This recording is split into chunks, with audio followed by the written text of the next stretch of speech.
Keeping a close eye on Hurricane Irma this evening. The storm is expected to hit the Caribbean next week as a major hurricane, but it's still way too early to tell if it will affect us here in the U.S.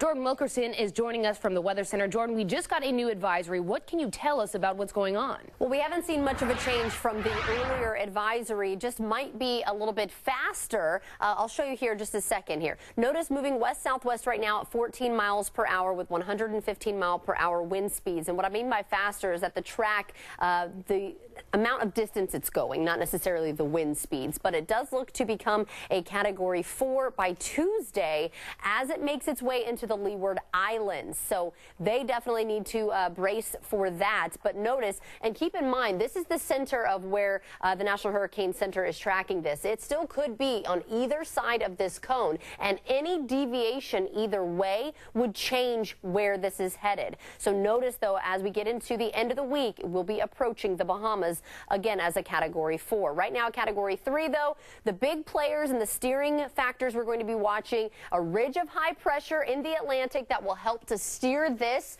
Once it gets on the western edge of this high pressure, it will eventually make that turn. But will it be too late? Will it eventually go out to sea, or will it be heading towards southeastern United States? This big trough here of low pressure has a lot to do with it as well. Will that kind of flatten out and allow the high pressure to build in and continue to push this towards the west, or will that stay strong and help it to keep it at bay? That is what we have to watch, and I believe we'll have a better idea of what's going to happen as we go into the coming days. So stay tuned. As soon as we know, you will know, so keep it here on Live 5 News. Coming up in your full forecast, though, we'll talk about Labor Day itself and your new week ahead.